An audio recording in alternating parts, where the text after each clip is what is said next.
What's up, Warriors fans? It's your man Max here for Warriors Latest. As always, like, subscribe, and hit that notification bell if you like what you hear, as I do post new Warriors videos daily. Now, I've been reading the comments a lot in the recent days, and one of the topics you guys really like to hedge on is firing Coach Kerr.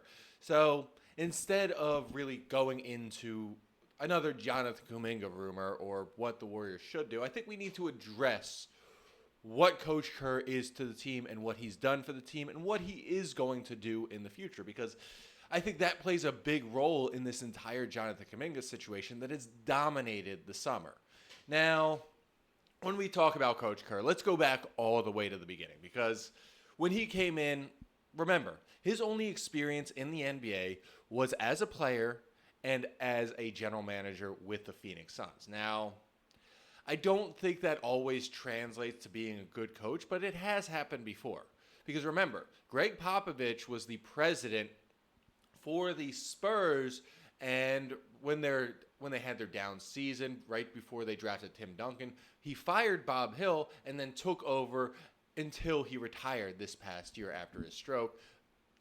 Granted, I'm glad he's okay, and I hope he feels better and better to get to the point where he can be, as he likes to put it, El Jefe for the Spurs. But that is a scenario which a member of the front office has come down and been successful as a head coach. Most of the time, you just work your way up and get that opportunity. And I still remember him coming out as a broadcaster. He was going to be hired by the Knicks or the Warriors. He was about to be hired by the Knicks. Then last minute, the Warriors make him an offer. He goes to Phil Jackson and says, hey, I want to accept this offer. Would you mind letting me go? They say it's fine, and that's okay. Now let's look at the situation for which he was hired. All right, he was hired because Mark Jackson couldn't get along with anybody in the Warriors organization. I've heard so many horror stories about Mark Jackson that it's too many to count. So they were going to fire him one way or another. So that is beyond the point. But we have to remember what he did. And what he did was take the exact same roster from 2013-14 and turn it into a championship roster in 14-15. And the only change they made was hiring him. So it just goes to show how good of a coach he was off the bat. And I think he was one of the first coaches to actually coach his team to an NBA title in his rookie season, which is very impressive. And if he wasn't the first, he's one of the very few that has done it, as I know Nick Nurse has done that too now. But the fact is that the ability to take that team from, all right, a 50-win team to a 67-win team and then to a 73-win team gives a lot of credence to what he does and how he can communicate with players. Because we look at coaches all throughout time and all throughout the NBA's history. There have been a lot of good coaches who've coached a lot of great players, because a lot of people argue, yeah, they were only good because they had great players. Well, there have been great players that have coached under bad coaches that didn't really do that great. How many coaches has LeBron gotten into? Quite a few. But the good is he just has been able to do things like that. I mean, let's look at it. With that same roster, you have championship appearance in 15, championship appearance in 16. They were able to add Durant, and he was able to integrate Kevin Durant into their offense and win another title in 17, another title in 18, and then make the finals in 19, even though they lost to the Raptors, I would say mostly due to injury. But he's been a coach who's been able to integrate players into the offense and really make them better moving forward. Now, yes, I will say, okay, he's had great players, but he hasn't been able to integrate, like, say, top-tier players and bring them up. But I say, you know what?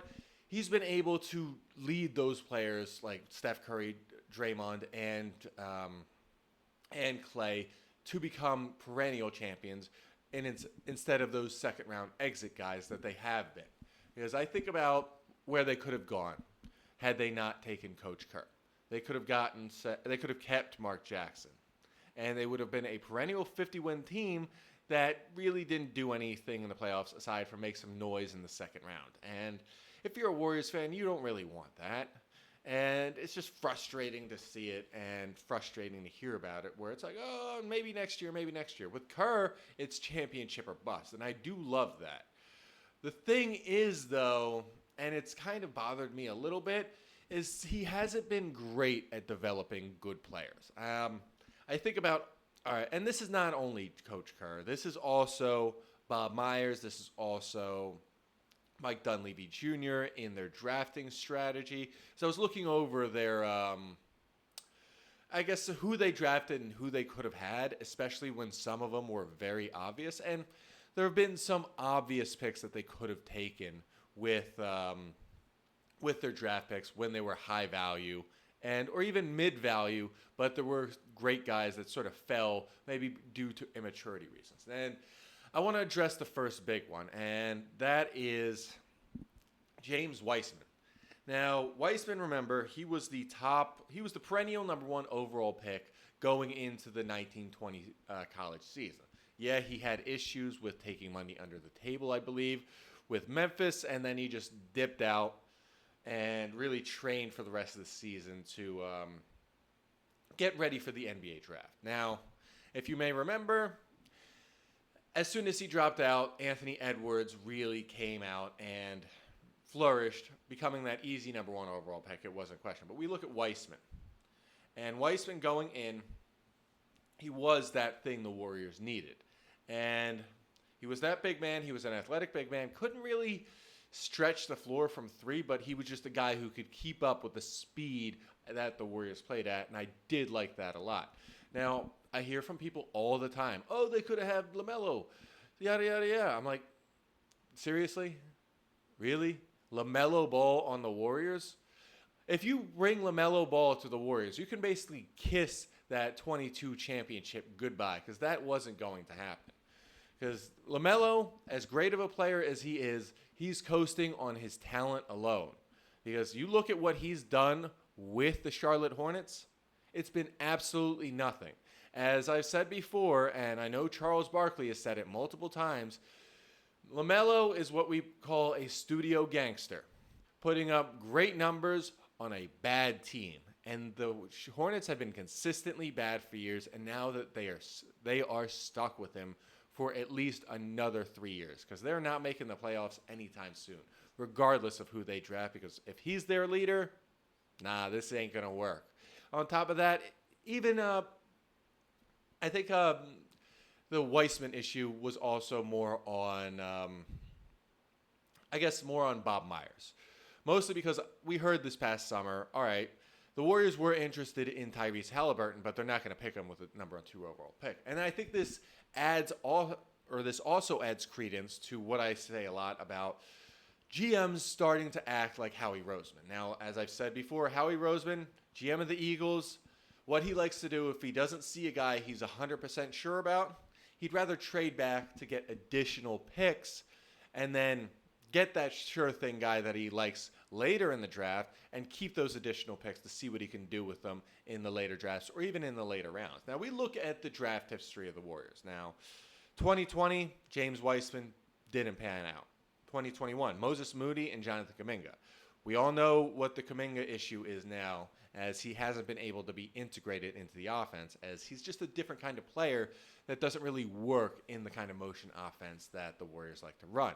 Yes, he was part of that 22 championship run, but he didn't play a big factor in his rookie year. I thought he was going to develop, and he has developed, but not to the point where he can be a powerful force in the offensive system that the Warriors running. But then again, you never know. He may be working on his three-point shot and getting it done. It's not like a player can't develop one early or later on in their career. We look at Julius Randle. We look at Brook Lopez. They were able to develop theirs. So it's not impossible, but we'll see what happens. But we also look at Moses Moody. Now, Moody, 14th overall pick. I remember the Warriors were in the play-in that year. They lost out and then just got kicked out. I believe it was by the Lakers, if I'm sure of it, but I'm not 100%. But there were other guys they could have selected over Moody. And when you're selecting a small guard out of Arkansas with a lottery pick, you want potential high upside, even if it's a risk, because it's just you want at least something to work off of. And I know there were plenty of other players in that draft that could have said, all right, hey, let's take that. Like one of the guys I love to talk about, Brandon Boston.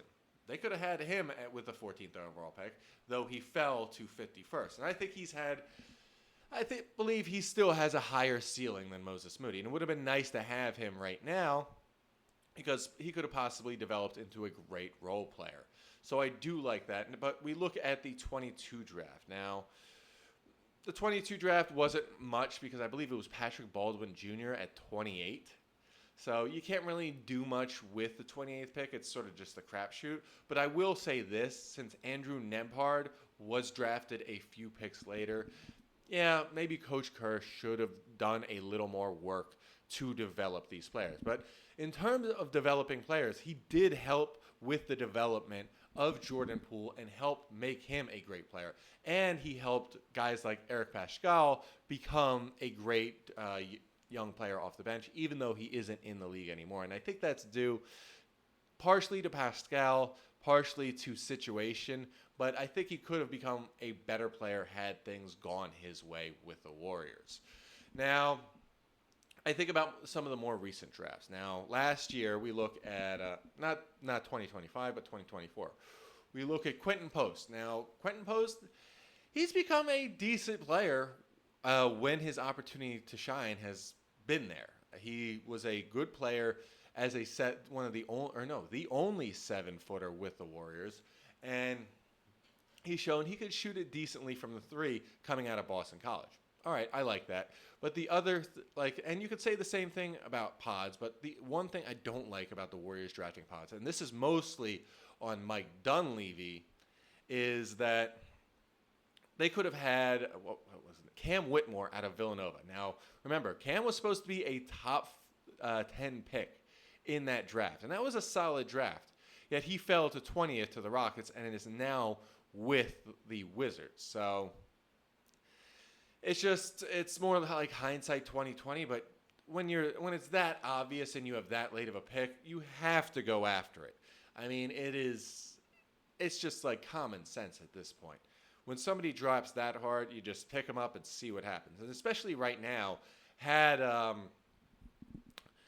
they drafted Cam Whitmore and he'd shown his flashes similar to Pods, okay, you know what? We wouldn't be in this Kuminga situation, as they would likely just trade Kuminga for those role players and for those draft picks. I mean, imagine Kuminga would already be with the Suns if they had Cam Whitmore. So it's annoying. So I lay that more at the feet of Mike Dunleavy than I do Coach Kerr.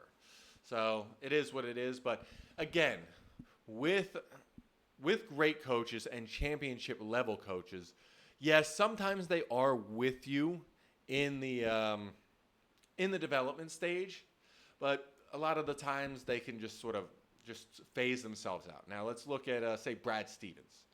Now, Brad Stevens, big part of the Celtics development, but after I believe it was 2021, he just called it a career because he was just after the bubble, he was exhausted. He became the president, and now he allowed two great coaches the opportunity to shine in Joe Mazzulla and Ime Udoka. Now, Udoka, let's be honest, he's part of Popovich's coaching tree, so we knew he was going to be great. But Mazzulla, love it. He was a great player, a great coach, and has really shown what he can do in the league. But bottom line is, great coaches don't come along very often. We look at all the coaches that LeBron has been under, and I'm thinking back on it.